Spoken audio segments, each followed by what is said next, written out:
So now as a doctor, Same difference. It's all the same. Yeah. Just for the record, I just need your first and last name. Zubin DAMANIA. And please spell both names. Sure. Z-U-B as in boy, I-N as in Nancy. Last name D as in David, A, M as in Mary, A, N as in Nancy, I-A. And give me your official title. I am the founder of Turntable Health. Turntable Health, okay. And let's talk about the event tonight. What's your involvement? What you're here? So we'll break it down. So it's off the cuff for me. It's some questions, so bear with me. So let's talk about tonight's event.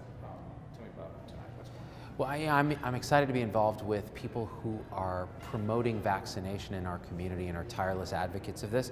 For a long time, I've been involved in pro-vaccination efforts, trying to sort of combat vaccine denialism, which is really a product of the success of vaccines. We've eradicated mostly all these diseases, so people feel complacent. They start to blame the vaccines for problems, and the truth is, the minute we start doing that, those problems start coming back. And so I'm excited to be a part of a group of people here tonight and to celebrate them for really pushing into the community a heavy emphasis on getting vaccinated on time.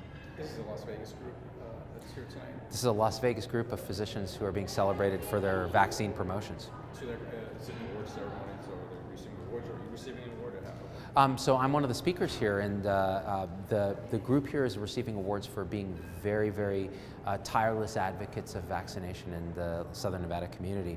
The reason I was asked to talk is that we run a clinic here focused on prevention, Turntable Health, and also that I've made a lot of videos on YouTube sort of promoting vaccinations with a fun kind of angle with rap videos and things like that.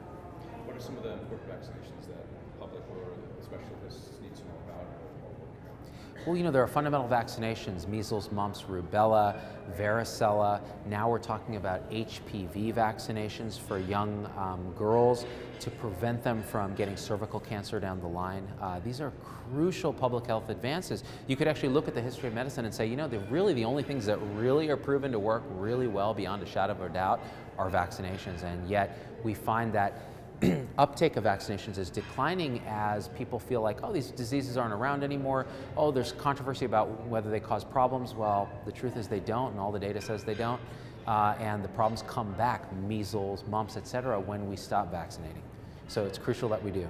So vaccinations, they're not going away. It's very important that people are aware and continue to accept vaccinations. We would love to get us to a successful point where, like with smallpox, we don't need to vaccinate it anymore because it's effectively eradicated, but we're not there for most of our childhood diseases. We need to get there. The entire community needs to become immune. That means everyone needs to be vaccinated. Very good. Is there anything else that we need to talk about, or something that you might want to address or talk about? Well, I just want to say that at Turntable Health in downtown, we really focus on this idea of preventing disease before you get it. And that's what's great about this group of people here. They're focused on preventing disease, which is our best bet, our most cost-effective bet, as opposed to putting Band-Aids on things once they've already happened. Very good. That's all I need. That's perfect. Thanks so much. Thanks for having me. My pleasure.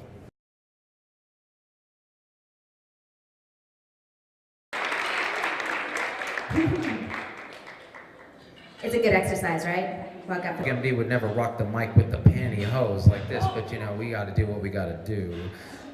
So, look, I'm totally Flex, okay? He's the ambivalent gangster. Video games in people's buttocks. Do you know what he is driving? Lexus. Do you know what I'm driving? Camry. And I said, Dad, a Camry is really a more obesity, concerning for insulin resistance, possibly early diabetes, if not frank metabolic syndrome. I see a lack of fingers and toes concerning for auto amputation due to diabetic polyneuropathy. I have the pleasure of introducing our MC for the evening. She has worked across the country. And our next one goes to Civic Center Pediatrics.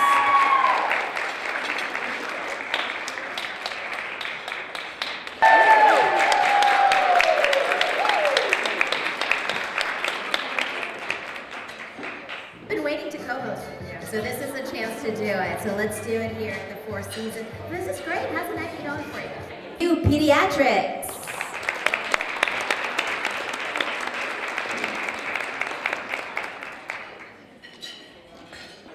It's true. There are some parents who aren't getting it done, but as a parent of a middle schooler. What that is?